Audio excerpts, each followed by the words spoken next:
जी शहजाद, बताइएगा कि आप कैसा देख रहे हैं इस बजट को, क्या डायरेक्शन नजर आ रही है, क्या की टेक अवेज है इस बजट को लेकर? देखिए रबिया, मोरलेस ये लास्ट जो बजट पेश किया था, जो इस हुकूमत का पहला बजट था, और वैसे शहबाज शरीफ का तीसरा था, ये चौथा बजट है उनका, क्योंकि पीडीएम हुकूमत की भी वो सरबराह थे। तो ये एक्सटेंशन है उसी बजट की, जिसमें अभी भी इस्तेकाम पर ज्यादा फोकस है। ऑल्दो ग्रोथ रेट इन्होंने कहा है, प्रोजेक्शन 4.2% की है, लेकिन वो बहुत ज्यादा ऑप्टिमिस्टिक टारगेट लगता है, क्योंकि इस साल भी जो बताया गया है कि पिछले साल यानी कि रवा माली साल में 2.7% की ग्रोथ रहेगी, वो नंबर्स बहुत ज्यादा ओवरस्टेटेड लगते हैं, क्योंकि पहले 3 क्वार्टर्स में 1.77% की ग्रोथ है। यानी कि अगर आखिरी क्वार्टर में 5.5% की ग्रोथ होगी तो हम 2.7% हासिल करेंगे। तो ये नंबर्स सेंस नहीं क्रिएट करते कि क्या ऐसा हुआ है लास्ट क्वार्टर में कि हमारी ग्रोथ जो है वो 1.7% से बढ़ के 5.5% हो जाएगी। तो ये जो 4.2% का नंबर रखा गया ऑप्टिमिस्टिक है बहुत ज्यादा। और आपको पता है जब ग्रोथ नहीं होगी तो लोगों की आमदनी में इजाफा नहीं होगा, नया रोजगार क्रिएट नहीं होगा। हाँ, सैलरी क्लास को एक रिलीफ जरूर दिया गया है, लेकिन वो जो छोटा स्लैब है जिसमें कम आमदन वाले लोग हैं उनको ज्यादा बेनिफिट होगा। जो medium to higher salary bracket है उस पर जो इसका असर होगा वो इनसिग्निफिकेंट है, वो इतना ज्यादा नहीं होगा। लेकिन साथ साथ फिर आप देखें जो दूसरे इकदाम लिए गए, जैसे कि 300 अरब रुपए लेवी, हमने पेट्रोलियम लेवी ज्यादा इकट्ठा करनी है आने वाले माली साल में, जिसका मतलब ये है कि जो इस वक्त पर लीटर 78 रुपीज चार्ज होता है उसको बढ़ा के 100 रुपए करना पड़ेगा। ये IMF से हमने कमिट किया हुआ है। तो एक तरफ अगर आप थोड़ा बहुत रिलीफ दे रहे हैं आम आदमी के टैक्स में, लेकिन आप फिर लेवी बढ़ा के उनसे दोबारा टैक्स दे रहे हैं, क्योंकि कोई पेट्रोल में पेट्रोल डलवाएगा, कोई बाइक में पेट्रोल डलवाएगा, कोई गाड़ी में डलवाएगा, कोई किराए की ज्यादा देगा, तो वो पैसे आप उनसे वापस ले लेंगे। फिर जो एक पिछले बजट में एक तफसील से बात की गई थी कि हमें कुछ रिफॉर्म्स कर रहे हैं, जैसे कि 1000 अरब रुपए से ज्यादा का पेंशन है, लेकिन उसमें कुछ इकदाम तो लिए, आपने भी 1-2 बताए, लेकिन ये फंड अभी भी सरकार की जेब से ही होंगे। 1000 अरब रुपए, हमारे पास कोई ऑल्टरनेट नहीं है कि फंड बना के कॉन्ट्रीब्यूशन हो और उसकी इनकम से हम इसको पे ऑफ करें। दूसरा, राइट साइजिंग के हवाले से कुछ इकदाम लिए गए हैं कि हमने हाईलाइट कर लिए हैं कि 10 कौन सी वजारतें हैं जिनको बंद करना है या जिनको जम करना है, लेकिन अभी तक ये हुआ नहीं है। लिहाजा अगर इस बजट में आप देखें जो सिविल हुकूमत चलाने का अखराजात हैं उसमें 16% का इजाफा हुआ है। वो पहले 840 अरब रुपए था, उसको बढ़ा के 970 अरब रुपए कर दिया। यानी कि राइट साइजिंग की बात हो रही है, लेकिन जो हुकूमत चलाने के अखराजात है उसमें 130 अरब रुपए का इजाफा देखा जाएगा। फिर हमारे जो स्टेट ओन एंटरप्राइजेज हैं जिसके अखराजात, जिसके नुकसानात 1000 अरब के हैं, एक भी इदारा इस साल हमने प्राइवेटाइज नहीं किया, यानी कि वो 1000 अरब रुपए मजीद टैक्स पेयर की जेब से निकलेगा। तो वहां पर भी कोई तब्दीली नहीं देखी गई है।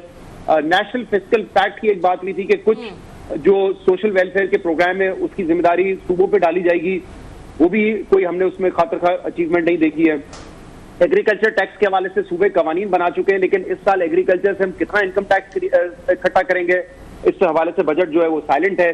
ताजे 2 स्कीम बुरी तरह नाकाम हुई, और अब मैं सुन रहा था फाइनेंस मिनिस्टर को, वो कह रहे थे कि देखें नहीं रजिस्ट्रेशन हुई है, लेकिन इनकम टैक्स उन रिटेलर्स होलसेलर्स से हमने नहीं इकट्ठा किया जो ताजे 2 स्कीम के इतना ज्यादा पिछले साल शोर मचा था। तो मेरे ख्याल से जो बजट मैं तो देख रहा हूँ पिछले 18-20 साल से मोरलेस वही है, कोई पैराडाइम शिफ्ट नहीं आ जाएगा जो बजट पेश किया गया उसके बाद।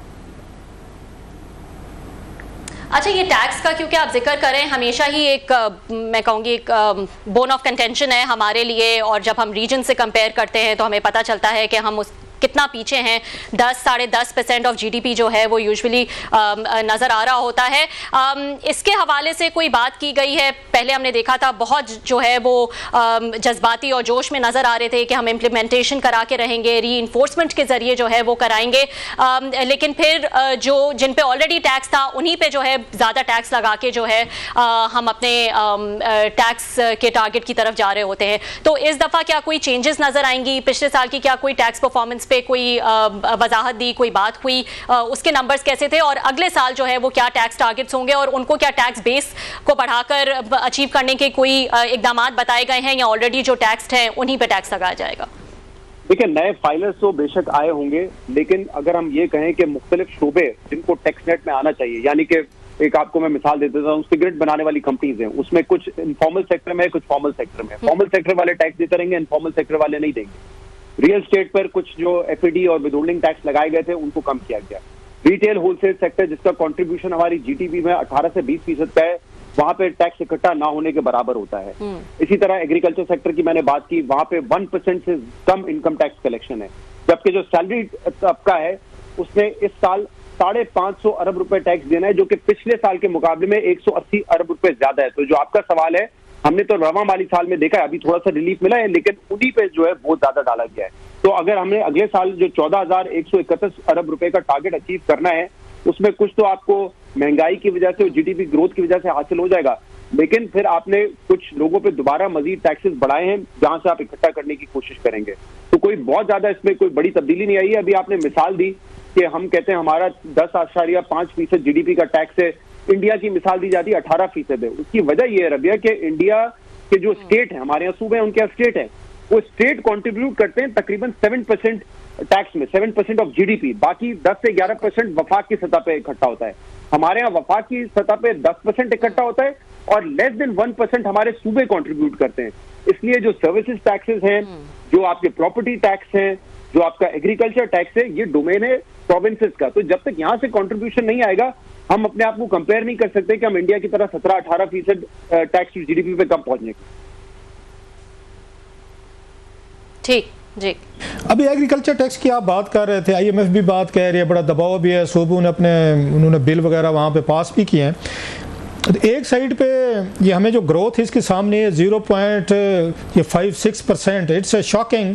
और 3 साल से ये शहबाज शरीफ साहब की हुकूमत चल रही, चलें 1-2 साल बंदा कह देता है, अब 3 साल के बाद भी एग्रीकल्चर की ये ग्रोथ है आपकी 0.56%। इसका मतलब है आपकी पूरी इकॉनमी नीचे की है, क्योंकि एग्रीकल्चर अगर ग्रो करती है तो बाकी सेक्टर जो है उनको सपोर्ट मिलती है।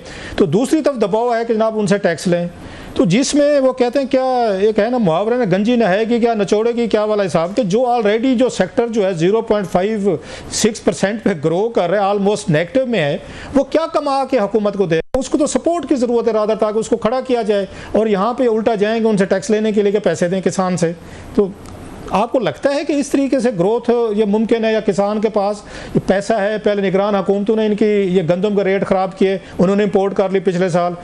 आपकी साल हम देख रहे हैं कि 4,000 से रेट जो है वो 2,000 पे चला गया है।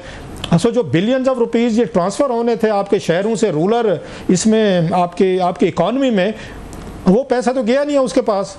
और इस वक्त गुर्बत उसमें देहातों में ज़्यादा नज़र आ रही है। तो कहाँ से टैक्स लेंगे? ये जो IMF ने एक डंडा हमारे ऊपर रखा हुआ है कि टैक्स लें, हमारे अर्बन भी यही हमारे यार दोस्त कहते हैं, मीडिया भी कहता है, ये पॉलिसी मेकर्स कहते हैं। तो जिनकी 0.56% ग्रोथ है वो कहाँ से टैक्स देंगे? अच्छा, इसमें डॉक्टर क्लासी साहब एक बात तो है कि इक्विटेबल टैक्स होना चाहिए, चाहे आपकी आमदनी सैलरी से आ रही हो, आप रिटेलर हो, आप एग्रीकल्चरिस्ट हो या आप इंडस्ट्रियलिस्ट हो, टैक्स आपने बराबर देना है, ये तो एक असूल होना चाहिए। लेकिन इस साल आपकी बिल्कुल बात दुरुस्त है कि हमने जो हमारे 5 बड़े क्रॉप हैं, जिसमें कॉटन है, व्हीट है, शुगर है, मेज है और राइस, 13.5 से 14% की कमी इसमें आई है। तो थोड़ा बहुत आपको ये जो आप बता रहे हैं कि 0.5% ग्रोथ है, ये ज्यादातर लाइफ स्टॉक में हमने बता दिया 4% की ग्रोथ थी। अब लाइफ स्टॉक आपको पता है एक इनफॉर्मल सेक्टर है, उसका कोई डेटा टोटल कलेक्टिव की बात कह रहा हूँ, ये टोटल कलेक्टिव एग्रीकल्चर के ओवरऑल सारे सेक्टर उसके जो अंदर है ना, क्रॉप्स, वाइल्ड लाइफ, ये फल फ्रूट सब कुछ जानवर वगैरह मिला के ये 0.5% है। कलेक्टिव में बता रहा हूँ सर, ये टोटल है। बिल्कुल, जी मैं समझ गया आपकी बात, मैं वही कह रहा हूँ, लाइफ स्टॉक का तो हमारे पास फॉर्मल डेटा नहीं है। असल जो 5 हमारी क्रॉप्स हैं, जिसमें कॉटन है, व्हीट है, शुगर है, मेज है, राइस है, उसमें तो हमने बहुत ज्यादा डिक्लाइन देखा है। हुकूमत ये कह रही है कि एडवर्स वेदर कंडीशंस की वजह से, चले मान लेते हैं मौसमियाती तब्दीलियां हो रही हैं, लेकिन हमने ये भी देखना है कि जो हमारा कल्टीवेशन एरिया है, क्या वो कम नहीं हो रहा? क्या लोगों का रुझान उस तरफ से कम नहीं हो रहा? क्या हमने अपनी जो इनपुट प्राइसेस हैं उनको सही रखा हुआ है? आपको पता है ट्यूबवेल से लेके जो बिजली के अखराजात हैं, जो इनपुट कॉस्ट है, वो भी जब बढ़ती जा रही है तो ऑब्वियसली कोई भी किसान जो है वो बड़ा डिस्करेज होगा इस पर करने से। दूसरा, हमने कोई डाइवर्सिफाई नहीं किया, हमने कोई टेक्नोलॉजी इंप्रूव नहीं की। इंडिया में आप देखें, हमारे हम ये बात कर रहे हैं कि वीट की, अभी आप प्राइस की बात करें, लेकिन वीट की जो ओवरऑल फसल है उसमें भी तकरीबन 9% की कमी हुई है। इंडिया में जो उन्होंने टारगेट सेट किया था उससे ज्यादा है। वेदर ऑलमोस्ट वहां का और हमारा सेम है। तो कोई ना कोई तो हम चीज गलत कर रहे हैं ना, जिस वजह से हमारे नेबरिंग कंट्रीज जहां पे बेनिफिट कर रहे हैं उससे नुकसान कर रहे हैं। ये वेदर वाली जो बात औरंगजेब साहब ने की, कवर अप है, उन्हें ये बात करनी नहीं चाहिए थी। समझदार आदमी, पढ़े लिखे बंदे हैं। ये एक मतलब वो कहते हैं इट अमाउंट्स टू आवर, अगर इंसल्टिंग टू आवर इंटेलिजेंस। मैं खुद किसान का बेटा हूँ, मेरी अपनी गाँव है, सारी चीज़ें। कौन सा वेदर खराब हुआ है इस दफ़ा, क्या हुआ है वो समझा देना, बताया ना क्या वेदर में ऐसी कुछ चेंजेस हुए हैं, कोई क्रॉप्स वहाँ पे तबाह नहीं हुई, कोई बहुत बड़े तूफान नहीं है, कोई बहुत बड़े फ्लड्स नहीं है। चलो फ्लड आ जाता फिर हम मानते कि बड़ी बड़ी तादाद में जनाब आपकी फसलें जो है ना, जैसे आपको याद होगा 2010 या 12 वाला आया था, एक 92 का फ्लड आया था, बहुत बड़े पैमाने पे वहाँ पे तबाही बर्बादी फसलों को हुई थी। एक दफ़ा फिर भी हुआ था कुछ साल पहले। ना फ्लड आए हैं, ना बहुत बड़ी बारिशें आई हैं, ना कोई बहुत बड़ा कोई यहाँ पे तूफान आए हैं, ना कैलमिटीज़ हैं। तो हमें समझाएं तो सही। ये औरंगजेब साहब शहरी बाबू जो हैं इतना बड़ा बयान दे दिया है कि क्लाइमेटिक चेंजेस की वजह से, मतलब एक रोमांटिक टर्म उन्होंने ढूंढी हुई है क्लाइमेटिक चेंजेस। भाई इसका क्लाइमेटिक चेंजेस से ताल्लुक नहीं है, पिछले साल से ताल्लुक है कि जब आपने ये किसानों को उनकी प्रॉपर आपने वीट सपोर्ट प्राइस नहीं दी, आपने उनको पैसे नहीं दिए, उनके पास इनपुट नहीं थे, उनके पास एक डीजल खरीदने के लिए, बीज खरीदने के लिए, मजदूरी देने के लिए पैसे नहीं था, आपने मतलब इंपोर्ट करवा ली थी गंदम। अब आप कह रहे हैं क्लाइमेटिक चेंजेस थी, तबाही तो इन्होंने मतलब वो निगरान हुकूमत करके गई थी और इन्होंने आके क्लाइमेटिक चेंजेस के खाते में डाल दिया। सर जी रऊफ कासिम साहब, ज़राअत पे तो जाहिर सी बात है आपकी जो अंडरस्टैंडिंग नॉलेज है वो तो मुझसे भी ज्यादा है सर, और आप ये दुरुस्त फरमा रहे हो। और जो वीट का इनफैक्ट अभी जो आपने देखा था कि मरीम नवाज साहबा कहती रही कि आप गंदम उगाएं और मैं आपको गारंटी करती हूँ कि आपको नुकसान नहीं होगा। अब जहाँ पे 3,900 4,000 रुपए की हमने सपोर्ट प्राइस रखी थी उसको हमने खत्म कर दिया और 2,200 रुपए में अगर हम ये सेल कर रहे हैं, जिसमें किसान कहता है कि हमारा नुकसान है, हुकूमत कहती है नहीं अभी भी आप प्रॉफिट कमा रहे हैं। तो आप सोचें इसका जो इम्पैक्ट है वो तो फिर आने वाली फसल पे आपको नजर आएगा ना कि आज अगर जिसने गंदम लगाई उसको पैसे नहीं मिल रहे, तो जब वो अगले सीजन में क्या गंदम काश्त करेगा, ये मेरे ख्याल से उसका जो इम्पैक्ट है वो तो आने वाले साल में हम ज्यादा देखेंगे कि नुकसानदेह होगा। ये जो कल आया मेरा ख्याल है, मैं उसको देख रहा था, पढ़ रहा था, तो जो हुकूमत के अपने एस्टीमेट हैं वो कहते हैं पिछले एक साल में 2200 अरब रुपए का किसानों को नुकसान हुआ इन्हीं में, ये फसलों में, और इन्हीं उनको सपोर्ट प्राइस जो मिलनी थी, पैसा मिलना था जो आपके अर्बन एरिया से जो शिफ्ट होना था आपके रूरल एरियाज़ में। अगर आप रूरल एरियाज़ में पैसा नहीं भेजेंगे, जो आपने 2200 बिलियन रुपीज़ जो है ये शहरों को बचत हुई है ना, आपने देहातों का पैसा काटा है, तो अब होगा यह अगेन वहाँ से गुर्बत बढ़ेगी, लोग वहाँ से मजदूरी करने शहरों को आएंगे, अपनी ज़मीनें बेचेंगे, हाउसिंग सोसाइटीज़ को जो ऑलरेडी रकबा कम हो रहा है, आपकी फसलें कम हो रही है, प्रोडक्शन कम हो रहा है, उसके बदले हम क्या कर रहे हैं, हम 3-4 बिलियन डॉलर की बाहर से कर्जे लेके हम गंदम, चीनी, ये उसके बाद आपका ऑलिव ऑयल वगैरह, फिर कॉटन, ये सारी ईटबल दालें वगैरह बाहर से मंगवा रहे हैं। तो हम बाहर के किसान को हम डॉलर दे रहे हैं, अपने किसान को रुपीज़ भी देने को तैयार नहीं है सर जी। और मेरे ख्याल से अब ये हुकूमत ने तो फैसला कर लिया कि इसको डीरेगुलेट करना है। आपने देखा सपोर्ट प्राइस जो है वो गंदम पे भी नहीं दी गई और इसी वजह से किसान ये शोर मचाता रहा। जब पिछले साल इतनी दी गई हमें 4,000 रुपए तक की, तो इस दफा क्यों उसको हमें कोई ना सपोर्ट प्राइस मिली, बल्कि जो हुकूमत है वो खरीदने भी नहीं आ रही है 2200-2300 रुपए पे, तो वो तो क्लेम करें इसका नुकसान है। तो मैं इस बात से एग्री करता हूँ कि क्लाइमेट चेंज के हवाले से तो आप बात करते हैं, लेकिन ओवर द ईयर्स हमने क्या बेहतरी की है। मिसाल के तौर पर मैं तो क्लासेस साहब पिछले 15 साल से सुन रहा हूँ कि कॉटन के लिए हमें बीटी कॉटन जो इस्तेमाल करना चाहिए। आप देखें इंडिया में यील्ड कितनी बड़ी है, तो हमने तो सिर्फ बातें की, हमने तो कोई टेक्नोलॉजी इंप्रूव नहीं की, ना बीज को इंप्रूव किया, और लिहाजा हम देख रहे हैं कि कॉटन जिसमें हम एक्सपोर्ट करने की कैपेसिटी रखते थे, आज हम उसमें इंपोर्ट कर रहे हैं, बल्कि 30% $2 अरब की सर, मैं शहजाद आपको फिगर दे, $2 अरब की इस साल हमने कॉटन इंपोर्ट की है, बाहर के किसान को दी, अपने किसान के लिए हम पैसे नहीं देते। थोड़ा सा मूव करते हैं सर, आगे चलते हैं। ये जो सैलरीज बढ़ी हैं आज 10%, जो आज एक उनके मतलब क्या चोंच गीली की गई बेचारे सरकारी मुलाजमीन की, अपनी तनख्वाहें तो इन्होंने बढ़ाई हैं 600%। अपने लिए बजट में भी इन्होंने, ये कौमी असम्बली के बजट में बहुत ज़्यादा इजाफा किया गया है, सेनेट का भी किया गया है, और बताया जा रहा है कि इन्होंने अभी अपने मेंबरान की तनख्वाहें बढ़ानी है। अपनी बारी लगती है तो 600% बढ़ा लेते हैं सर, और ख़ुद बढ़ा लेते हैं, IMF भी कुछ नहीं कहता। और जब कोई सरकारी मुलाजमीन के आते तो IMF भी डंडा लेके आ जाते हैं, नहीं जनाब ओवर आवर डेड बॉडी। तो ये how do you see that. और 17% इन्होंने अपने अखराजात बढ़ा लिए हैं। ये जो यहाँ पे आके कहते हैं कि अपने अपने अखराजात कम करें, तो हुकूमत अपने वजीर भी बढ़ाई जा रही है, उनकी तनख्वाहें भी बढ़ाई जा रही है, उनके पर्क्स प्रिविलेज खर्चे बढ़ रहे हैं। आम लोगों को कहते हैं कुर्बानी, तो अपने अखराजात 17% बढ़वा लिए हैं, अपनी तनख्वाहें 600% बढ़वा लेते हैं सर।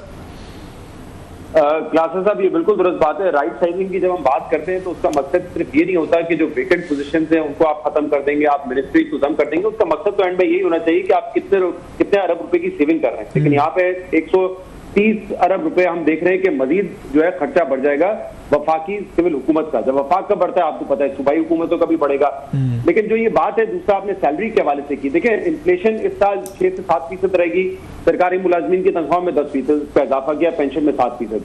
पिछले साल आपको याद होगा 1 से 17 ग्रेड के जो अफसरान थे उनकी तनख्वाह में 25% इजाफा किया था, और जो 17 से 22 ग्रेड के अफसरान थे उनकी तनख्वाह में 20% इजाफा किया था, क्योंकि उस साल इन्फ्लेशन जो थी एवरेज इन्फ्लेशन वही 25% थी। तो यहाँ पे कहीं ना कहीं क्लासेस साहब जो एम्प्लॉइज हैं, सरकारी एम्प्लॉइज, उनको थोड़ा बहुत तो चले एडजस्टमेंट मिल जाती है। आपने ठीक लेकिन जो प्राइवेट सेक्टर है, आई एग्री में उस पे आते हैं, प्राइवेट सेक्टर पे सर अलहदा उसमें शहजाद आता, सॉरी टू कट यू।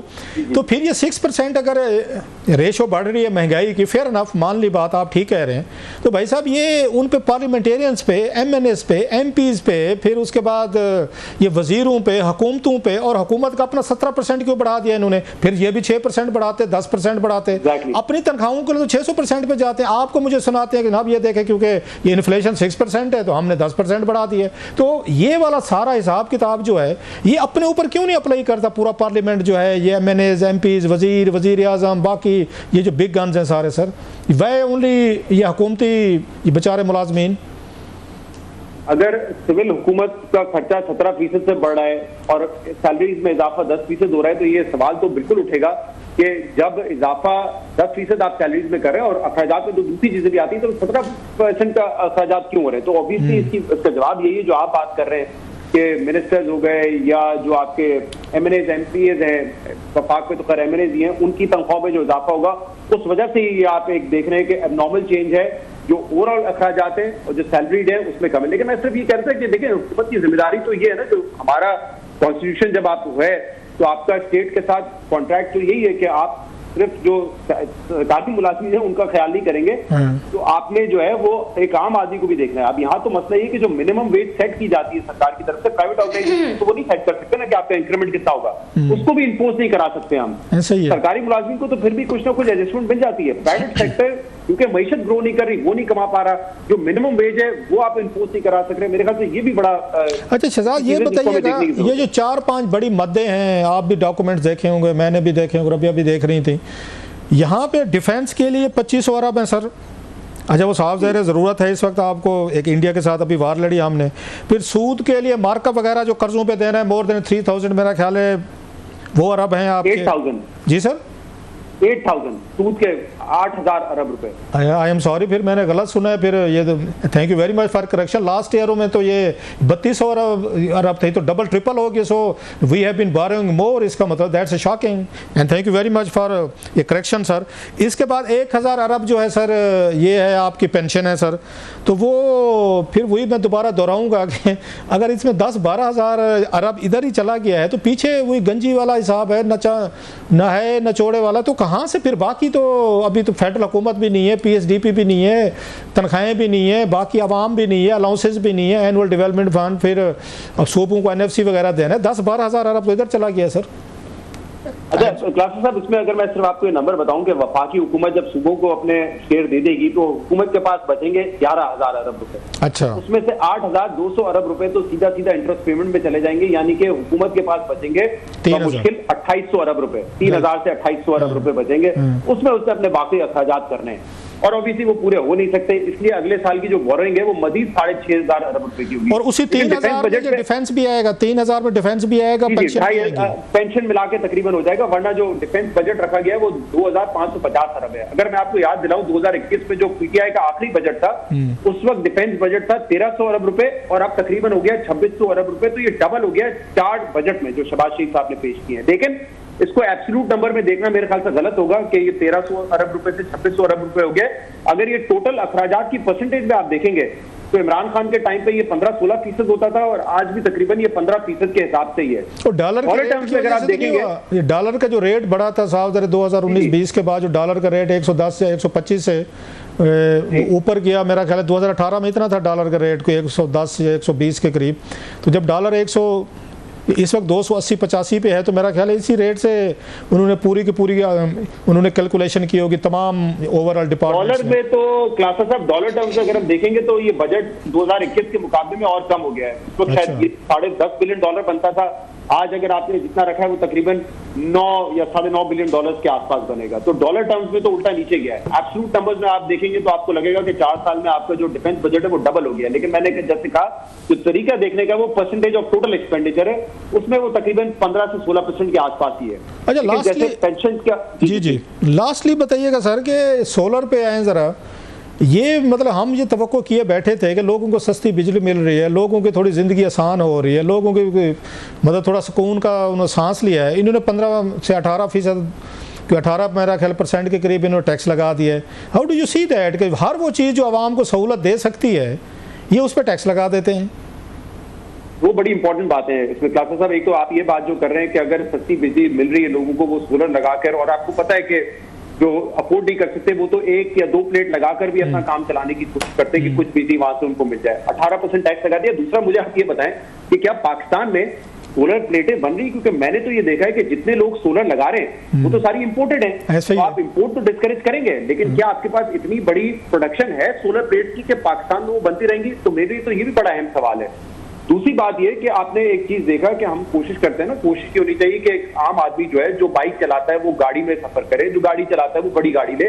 लेकिन यहाँ पे जो 850 सीसी की गाड़ी है, जो पाकिस्तान में बनने वाली सबसे छोटे इंजन की गाड़ी होती है, उस पर भी जो सेल्स टैक्स है वो 12.5 से बढ़ाकर 18% कर दिया है। यानी कि एक आदमी जो तरक्की कर रहा हो अपनी जवानी में, वो कहे कि मैंने 850 सीसी नई गाड़ी खरीदी है या इवन यूज कार खरीदी है, तो उस पर भी सेल टैक्स जो है वो बढ़ा दिया गया है। तो मेरे ख्याल से ये कुछ चीजें जिसमें थोड़ा सा एहसास करना चाहिए था। हुकूमत तो उसको ये प्रेजेंट करेगी कि देखिए हमने तबकादार तबके पे टैक्स कम कर दिया है, लेकिन जहां आपने टैक्स कम किया वहां पे आपने मजीद टैक्सेस भी लगाए। आपने लेवी की सूरत में लगाए, आपने छोटी गाड़ियों पे लगाए, आपने सोलर पैनल्स पे लगाए, तो कई जगह से आप मजीद उनसे टैक्स इकट्ठा भी कर रहे हैं। तो जितनी आपकी बचत होगी उससे ज्यादा आप मेरे ख्याल से पेट्रोल की खरीदने में लेवी की सूरत में या दूसरे टैक्सेस की सूरत में दे दें। मतलब ये इसको कंक्लूड करें अगर हम के, तो ये इन्होंने टैक्सेस इकट्ठे करके, सोलर से इकट्ठे करके, लोगों से इधर उधर से करके अपनी 600% तनख्वाहें बढ़ानी है, 17% अखराजात बढ़ाने हैं, अपनी लग्जरीज, अपने ये खर्चे, दौरे, गाड़ियाँ, हटो बच्चों, प्रोटोकॉल, उसमें कोई कमी नहीं आने देनी उन्हें। ये सारे का सारा आवाम से टैक्स लेके कि इधर आए जी हमारा जो लग्जरीज एक उसको फिलहाल तो जो नंबर्स हैं उससे तो यही लगता है कि हुकूमत की अखराजात कमी नहीं आ रही, उसमें इजाफा हो रहा है। जैसे हमने डिस्कस किया, जो सैलरी का इजाफा है उससे ज्यादा अखराजात में इजाफा हो रहा है।